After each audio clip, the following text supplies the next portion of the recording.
Estimados hermanos y amigos, el tema de hoy es Nehemías y la explicación de la palabra de Dios. El pueblo de Judá había regresado del cautiverio con Zorobabel para reconstruir el templo, pero muchos judíos seguían obrando el mismo mal, el mismo pecado por el que fueron enviados al exilio babilónico.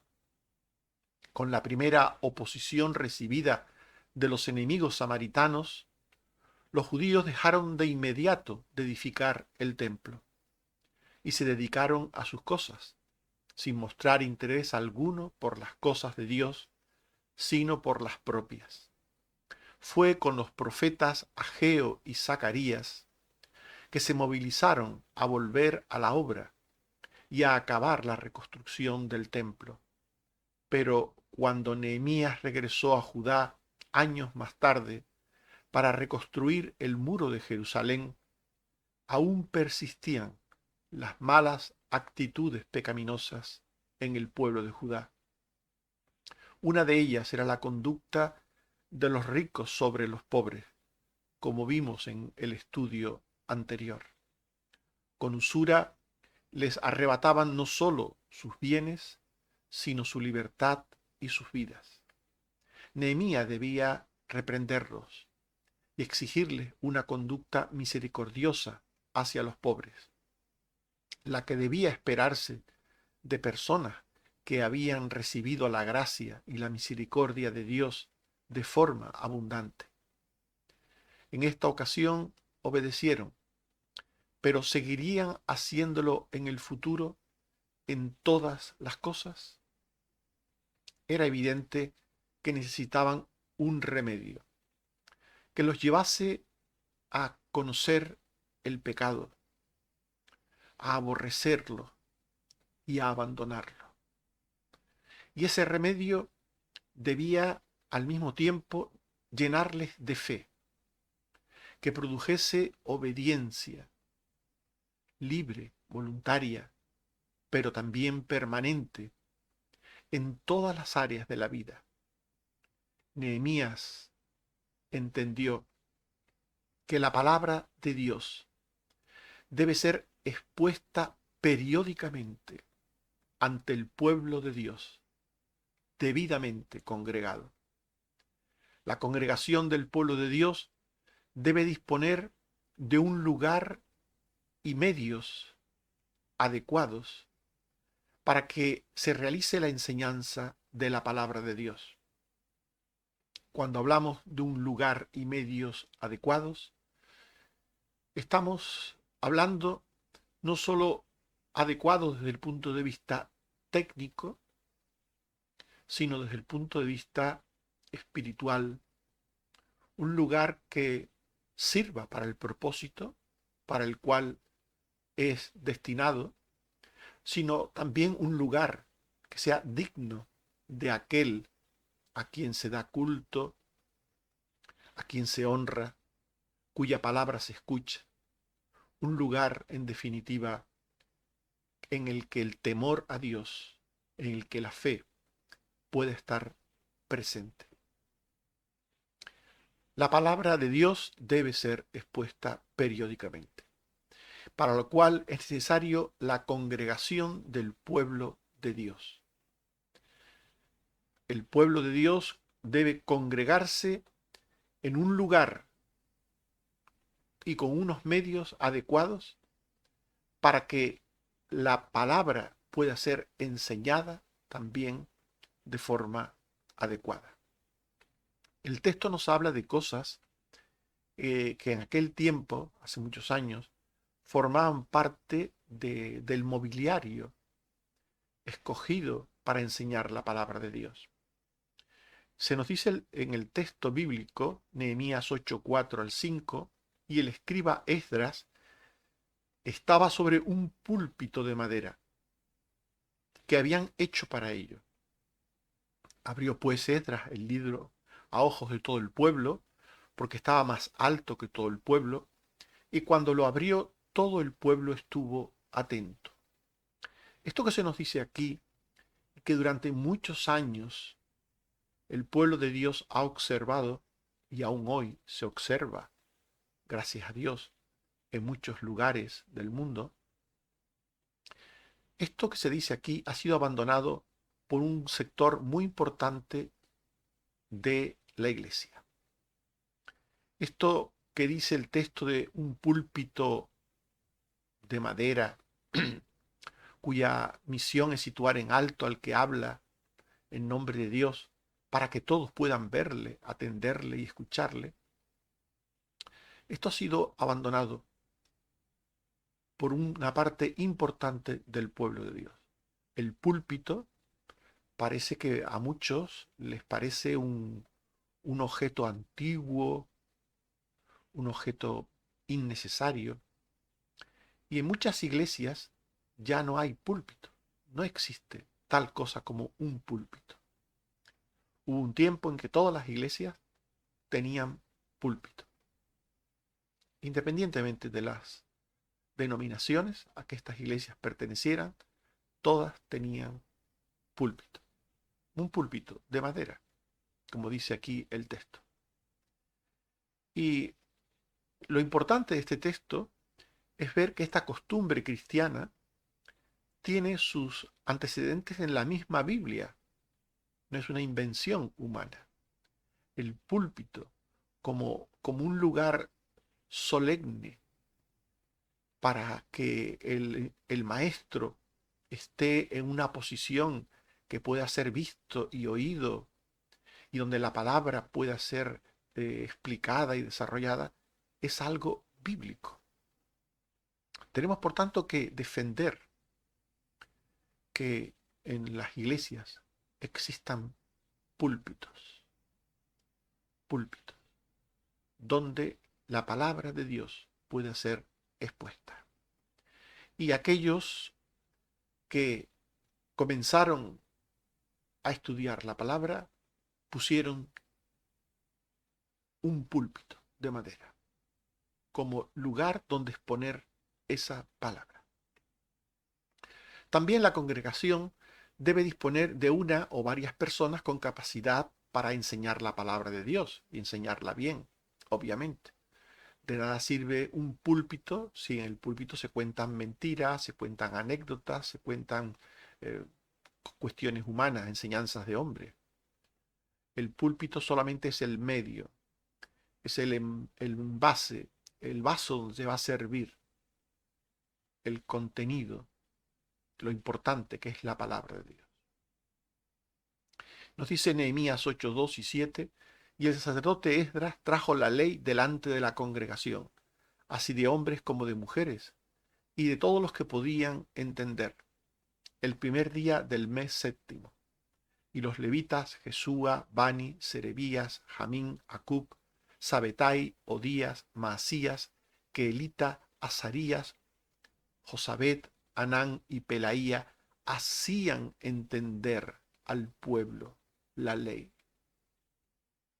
En este momento había un grupo importante de personas con conocimiento de las escrituras, conocimiento como para explicarlas. Y me gusta mucho aquí la expresión bíblica, hacían entender al pueblo la ley. Porque realmente está la misión del maestro, del pastor, del que enseña la Biblia, hacer entender lo que está escrito en el lenguaje que está escrito, en la forma que está escrita, en el tiempo que está escrito. Todo eso a veces necesita ser explicado con paciencia, con amor, pero también con sabiduría y con profundidad. Una cosa no quita la otra. Y todo el pueblo debidamente congregado ante Dios debe disponerse a escuchar la palabra de Dios. Dice Nehemías 8, 2 y 6, y el sacerdote Esdras trajo la ley delante de la congregación, así de hombres como de mujeres, y de todos los que podían entender, el primer día del mes. Bendijo entonces Esdras a Jehová, Dios grande, y todo el pueblo respondió, amén, amén, alzando sus manos, y se humillaron y adoraron a Jehová, inclinados a tierra. Aquí este texto habla de muchas cosas. En primer lugar, que todo el pueblo estaba reunido ante Dios para escuchar su palabra.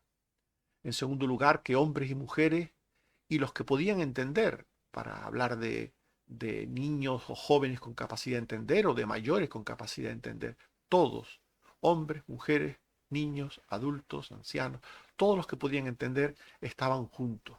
No había una separación, como en algunos lugares puede haber, de los hombres a un lado y las mujeres a otra, o no había pues eh, una especie eh, de menosprecio para que algunos entiendan las cosas, sino que por el contrario se facilitaba la escucha y el entendimiento de la palabra de Dios a todos sin distinción. Esto es lo importante. Y también de este texto hay que destacar la actitud de las personas. Dice que se humillaron y adoraron a Jehová inclinados a tierra. Esto nos muestra que no solamente hay que tener los medios adecuados, el púlpito, el lugar, la congregación, el estar congregados, sino que la gente que está allí debe tener correcta, una actitud correcta, humillados adorando a Dios. Y es que la congregación debe escuchar y atender a la enseñanza de la palabra de Dios con una actitud correcta. Sin una actitud correcta, de nada sirven los medios. Hemos hablado de los medios, desde los medios materiales, un púlpito, un lugar, desde los medios que pueden ser las personas que enseñan, buenos maestros, con conocimiento de la palabra, un auditorio, un conjunto de personas que esté allí presente. Esos serían los medios, todo lo que es necesario para que se pueda decir que se está enseñando la palabra de Dios. Pero es que además, las personas que participan de un acto en el que se enseña la palabra de Dios, todos los que están allí presentes deben tener una actitud de fe y de obediencia. Tanto el que enseña, obviamente, la palabra de Dios, como los que escuchan la palabra de Dios. La congregación debe escuchar la lectura de la palabra de Dios. Nehemías 8:1 al 18. Y se juntó todo el pueblo como un solo hombre en la plaza, y dijeron a Esdras el escriba que trajese el libro de la ley de Moisés, la cual Jehová había dado a Israel. Y leyó Esdras en el libro de la ley de Dios cada día, desde el primer día hasta el último, e hicieron la fiesta solemne según el rito. Destaco de este texto que leyeron la palabra de Dios cada día.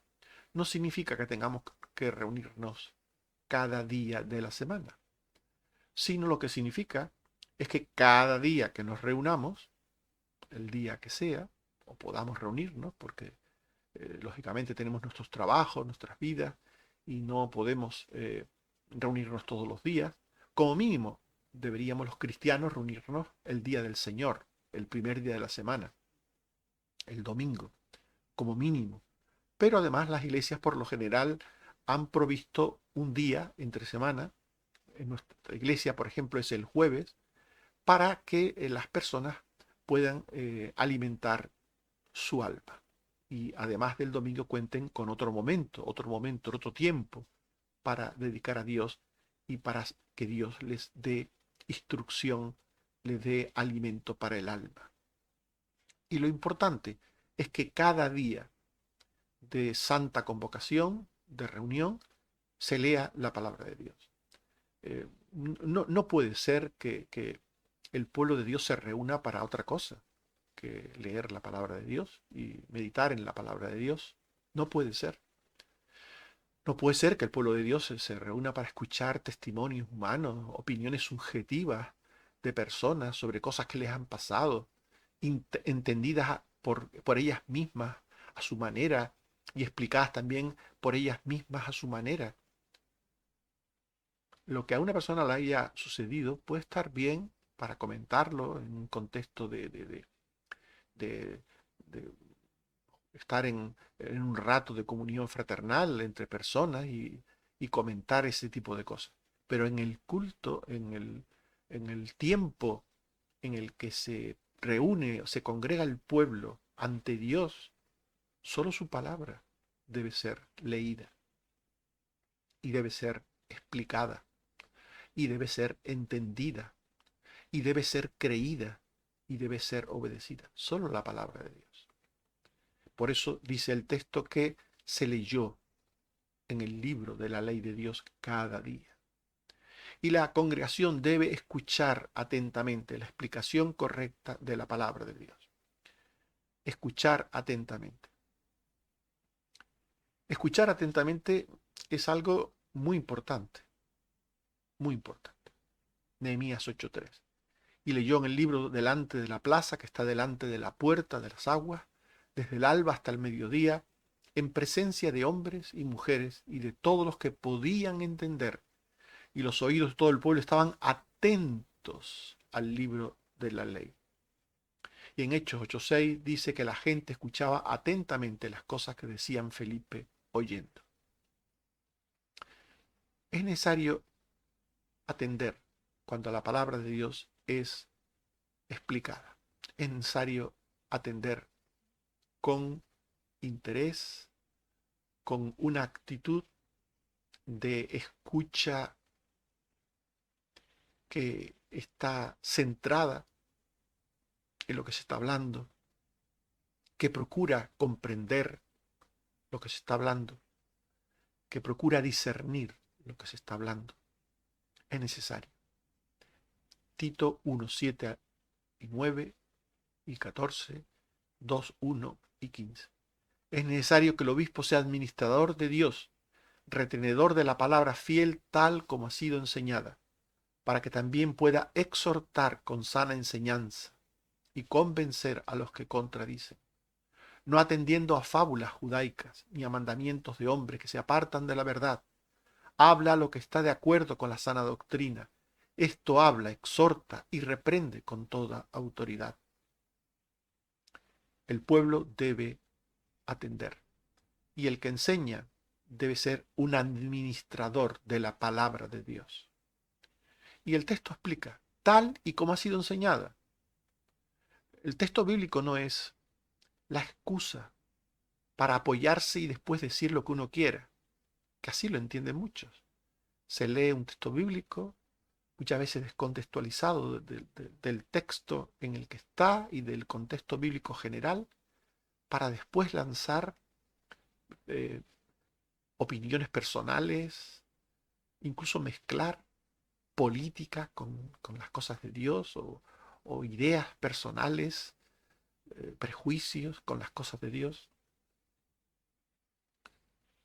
Esto es un pecado terrible.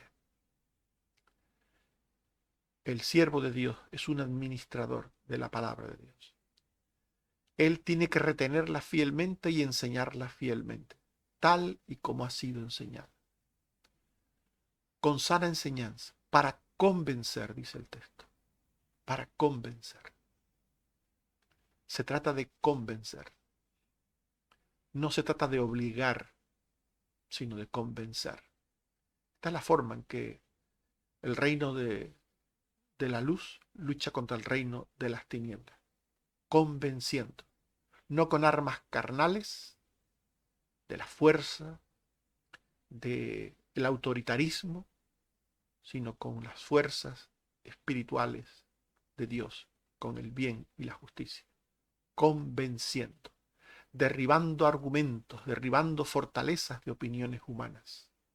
Si los hombres pueden emplear sus argumentos y su sabiduría humana contra Dios, Dios puede, a través de su siervo, usar argumentos y la sabiduría divina para ir contra los argumentos humanos y la sabiduría humana. No atendiendo, dice el texto, a fábulas. Las fábulas son los cuentos. Y algunos dirán, bueno, pero eso no tiene que ver con los lugares de culto, con los lugares donde se enseña la palabra de Dios. Allí no, es imposible que se den lugar a las fábulas. Pues tengo que deciros, hermanos, que los lugares de culto en general en el mundo, desde siempre, pero también ahora, están llenos de cuentos, de fábulas. de enseñanzas basadas en tradiciones humanas y no en la palabra de Dios, en opiniones humanas y no en la palabra de Dios, de enseñanzas que son políticas humanas revestidas de piedad o filosofías humanas revestidas de cristianismo u opiniones humanas revestidas de sana doctrina. Los púlpitos están llenos cuando hay púlpitos, porque ya en muchos sitios, como hemos dicho antes, ya no hay ni púlpitos. No hay ni púlpitos. Hay un espacio para que el predicador pueda pasearse de un lado al otro y exhibirse de un lado al otro, y donde otros puedan hacer otro tipo de actividades que presuntamente son para honrar a Dios, presuntamente, pero realmente a quien honran es al hombre. No atendiendo a fábulas judaicas ni a mandamientos de hombres que se apartan de la verdad. Habla lo que está de acuerdo con la sana doctrina. Esto habla, exhorta y reprende con toda autoridad. No se puede hablar la sana doctrina si no se conoce la sana doctrina. Por tanto, el que enseña debe enseñar con conocimiento y los que escuchan deben escuchar con atención. Esto es lo que dice la palabra de Dios. Con atención. Si no escuchan con atención, no pueden entender. Hay cristianos que se pasan la vida escuchando con las orejas del cuerpo los mensajes que se dan de la palabra de Dios. Escuchando con las orejas, pero no oyendo con el corazón, con el alma, entendiendo. Por eso, por eso es que después no tienen fe ni obediencia, porque no han oído la voz de Dios, de la palabra. Se quedan con la voz del predicador, con la voz humana, se quedan con la escucha superficial de enseñanzas, pero no con el espíritu de la enseñanza, con la obra de Dios, usando aquel siervo. Y por tanto, no entienden, no disciernen, no crecen, no obedecen. Esto es triste, es muy triste, porque cuantos escuchan las palabras de Dios deben entender las enseñanzas que contiene. Nehemías 8:7-8. Y los levitas Jesúa, Bani, Serebías, Jamín, Acub, Sabetai, Odías, Maasías, Kelita, Azarías, Josabeb, Anán y Pelaía hacían entender al pueblo la ley. Ellos hacían entender. Y el pueblo estaba atento en su lugar. Y leían en el libro de la ley de Dios claramente. Y ponían el sentido de modo que entendiesen la lectura. La palabra debe ser explicada bien para que pueda ser entendida también de forma correcta. Si la palabra no se explica bien, no puede ser bien entendida, obviamente. Ambas cosas deben de darse. Dice Mateo 13, 19 y 23, cuando alguno oye la palabra del reino y no la entiende, viene el malo y arrebata lo que fue sembrado en su corazón. Este es el que fue sembrado junto al camino. Mas el que fue sembrado en buena tierra, este es el que oye y entiende la palabra, y da fruto, y produce a 100, a 60 y a 30 por uno. Cuando alguno oye y no entiende, el malo arrebata la palabra. La palabra debe ser entendida para que cale, para que profundice en el corazón, para que el malo no pueda quitarla. Insistimos en algo que hemos dicho. La palabra de Dios no solo debe ser bien entendida, debe ser también bien explicada. debe ser correctamente explicada para dar la oportunidad de entenderla bien. La explicación de la palabra de Dios incluye su exposición e interpretación como acabamos de leer. Exposición, lectura y también su explicación e interpretación. La explicación supone una exposición histórica, cronológica, de los hechos bíblicos en su contexto amplio y redentor, temporal y eterno. Es decir, cuando la Biblia habla de algo, cualquier cosa, hay que explicar ese algo y explicar qué fue lo que se dijo, qué fue lo que sucedió, qué fue lo que se dijo en el momento en que se dijo y qué fue lo que sucedió en el momento que sucedió. La palabra de Dios enseña, en primer lugar, hoy, lo que quiso decir entonces. Si no entendemos lo que quiso decir la palabra de Dios entonces, ¿cómo vamos a entender lo que la palabra de Dios nos dice a nosotros hoy? Si no sabemos lo que quiso decir cuando fue dicha. La explicación supone una exposición, como hemos dicho, histórica, cronológica de los hechos bíblicos. Por ejemplo, que Dios es el creador, dirá Nehemías 9:6, que escogió a Abraham para hacer el pacto de salvación por gracia con él, Génesis 12, 1 al 3, comparado con Nehemías 9, 7 al 8, Gálatas 3, 6 al 9, 13 al 14 y 28 al 29. Esto es, enseñanzas en su contexto bíblico. Dios libró a su pueblo de Egipto con gran poder, Nehemías 9, 9 al 11, y estuvo con ellos dándoles señales de su presencia, Nehemías 9, 12, y les dio los 10 mandamientos y otras leyes para que fuesen santos ante él, Nehemías 9, 13 al 14. Dios les dio pan del cielo y agua de la roca, Nehemías 9, 15, pero el pueblo fue ingrato y desobediente hasta hacerse un becerro de oro, Nehemías 9, 16 al 18. Pero Dios tuvo misericordia de su pueblo y siguió bendiciéndoles, Nehemías 9, 19 y 24, hasta llevarlos a la tierra prometida, Nehemías 9, 25. Pero ellos volvieron a ser infieles hasta ser castigados por Dios a través de sus enemigos, Nehemías 9, 26 al 27. Dios les dio numerosas oportunidades de arrepentimiento, Nehemías 9:28, pero ellos volvían siempre a pecar, Nehemías 9:29, y no escucharon a los profetas, Nehemías 9:30. Dios fue misericordioso y los preservó como pueblo del pacto, Nehemías 9:31 al 33. Pero ellos nunca aprendieron ni se convirtieron a Dios de corazón. Nehemías 9:34 al 38. Como hemos visto, este repaso histórico que hace Nehemías del pueblo de Dios, desde el principio, desde sus orígenes, hasta donde están en ese momento, todo eso es lo que Nehemías les explica. El pueblo de Dios debe conocer su historia bíblica, su historia antigua, la historia revelada por Dios en las Escrituras.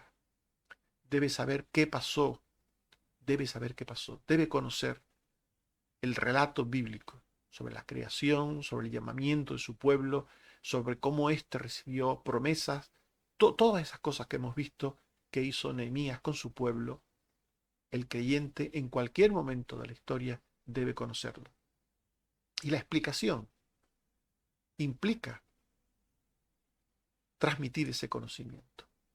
La explicación implica una interpretación de la enseñanza, del texto, tomando en cuenta todos los factores que conllevan un entendimiento correcto. Hay que darse cuenta de que hay aspectos en la enseñanza bíblica que son literales, que son historia, pero que en la transmisión de esas historias, o de esos hechos, o de esas palabras, Dios usa figuras literarias, recursos de la lengua común. Se hablan de los usos y costumbres del tiempo. Hay enseñanzas teológicas sobre la redención. Todo eso tiene que tomarse en cuenta a la hora de enseñar lo que la Biblia dice. Sus aspectos literales, literarios, históricos, teológicos, costumbristas, todas esas cosas hay que tomarlas en cuenta a la hora de enseñar lo que la Biblia dice. Nehemías 8, 7 al 8. Y los levitas hacían entender al pueblo la ley, y el pueblo estaba atento en su lugar, y leían en el libro de la ley de Dios claramente, y ponían el sentido de modo que entendiesen la lectura. La palabra de Dios debe ser explicada para que pueda ser entendida. Este es el propósito de Dios. En Hechos 8:30 y 35, Felipe oyó al eunuco que leía al profeta Isaías. Se ve que lo leía en alta voz, y por eso le oyó. Y dijo, ¿entiendes lo que lees? Él dijo, ¿y cómo podré si alguno no me enseñare? Y rogó a Felipe que se sentara con él. El pasaje de la escritura que leía era, como oveja a la muerte fue llevado, y como cordero mudo delante del que lo trasquila, no abrió su boca, fue quitada su vida. El eunuco dijo a Felipe, ¿de quién dice el profeta esto? ¿De sí mismo o de algún otro? Entonces Felipe, comenzando desde esta escritura, le anunció el evangelio de Jesús. Aquellas palabras del profeta Isaías eran el evangelio de Jesús, porque el evangelio de Jesús está por todas partes de la Biblia. Hay quienes cometen el error de creer que el evangelio está en los 4 libros que se llaman evangelios. El evangelio es desde el primer libro de la Biblia hasta el último. Todo eso es el evangelio. Porque todo eso contiene el evangelio, que es la buena nueva de salvación. Desde el principio de los tiempos Dios habló del Salvador. Desde Génesis 3:15, la primera mención a la simiente de la mujer que daría muerte a la simiente de la serpiente. Desde ese versículo hasta el final se habla del Mesías, de la redención de Dios, del propósito de Dios de salvar a la humanidad a través de su Hijo, a quien enviaría para morir por los pecados del mundo, para que todo aquel que en él cree no se pierda, mas tenga vida eterna, añade la Biblia. Por tanto, la explicación correcta de la Biblia produce una respuesta espiritual. Si la Biblia se explica bien, se producirá una respuesta espiritual deseada por Dios en todos los que la escuchan. La explicación correcta de la Biblia produce sentimientos de tristeza por el pecado cometido y por el bien que se ha dejado de hacer. Porque el pecado es eso. El pecado supone cometer errores y dejar de hacer cosas buenas. Se peca por comisión y se peca por omisión. Por comisión, por cometer cosas malas, y por omisión, por dejar de hacer cosas buenas. Y cuando alguien escucha la lectura de la Biblia, se ve a sí mismo cual espejo y ve qué cosas malas ha hecho y qué cosas buenas no ha hecho. Nehemías 8:9. Y Nehemías el gobernador y el sacerdote Esdras, escriba, y los levitas que hacían entender al pueblo, dijeron a todo el pueblo, día santo es a Jehová nuestro Dios. No os entristezcáis, ni lloréis, porque todo el pueblo lloraba oyendo las palabras de la ley. Lloraban porque se veían reflejados en esa palabra, porque descubrían sus pecados, por eso lloraban. La palabra de Dios produce humillación sincera de corazón en los que la escuchan con atención. La palabra de Dios produce fe, gozo y entendimiento en los que la escuchan sinceramente. Nehemías 8:6. Bendijo entonces Esdras a Jehová, Dios grande, y todo el pueblo respondió amén, amén, y se humillaron ante Jehová, inclinados a tierra. Nehemías 8:10 y 12. No os entristezcáis, porque el gozo de Jehová es vuestra fuerza. Y todo el pueblo se fue a gozar de grande alegría, porque habían entendido las palabras que les habían enseñado. Entender la palabra trae gozo, fe y algo muy importante, fuerza, ánimo, capacidad de seguir adelante, de obrar la voluntad de Dios, aunque el mundo nos ponga las cosas difíciles, aunque suponga ir contracorriente. Entender la palabra nos hace tener la fuerza de ascender, de subir, de ir cuesta arriba si es necesario, obrando la voluntad de Dios. Oír la palabra, entendiéndola, produce deseo de obedecer las cosas que hemos olvidado o las cosas que ignorábamos con respecto a la palabra de Dios. Hay cosas que sabíamos y hemos olvidado, y hay cosas que posiblemente nunca supimos. Pero la palabra de Dios nos recuerda lo olvidado y nos enseña lo desconocido. Nehemías 8:14 al 15. Y hallaron escrito en la ley que Jehová había mandado por mano de Moisés que habitasen los hijos de Israel en tabernáculos en la fiesta solemne del mes séptimo, y que hiciesen saber y pasar pregón por todas sus ciudades y por Jerusalén, diciendo: salid al monte y traed ramas de olivo silvestre, de arrayán, de palmeras y de todo árbol frondoso, para hacer tabernáculos, como está escrito. La palabra produce arrepentimiento para confesar los pecados y para tener comunión con Dios. Nehemías 9, 1 al 3. El día 24 del mismo mes se reunieron los hijos de Israel en ayuno, cilicio y tierra.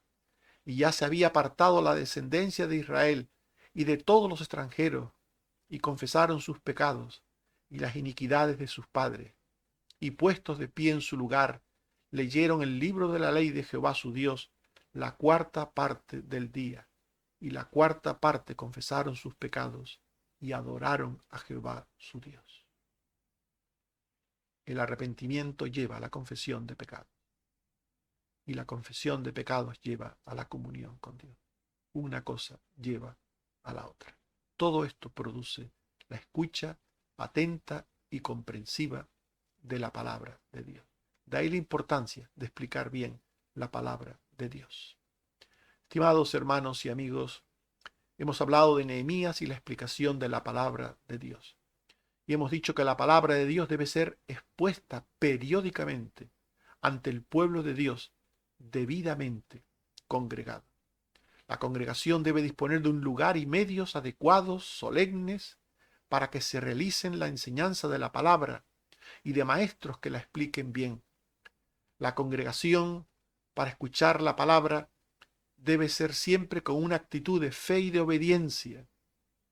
El que escucha la palabra debe hacerlo atentamente, y el que enseña la palabra debe hacerlo correctamente.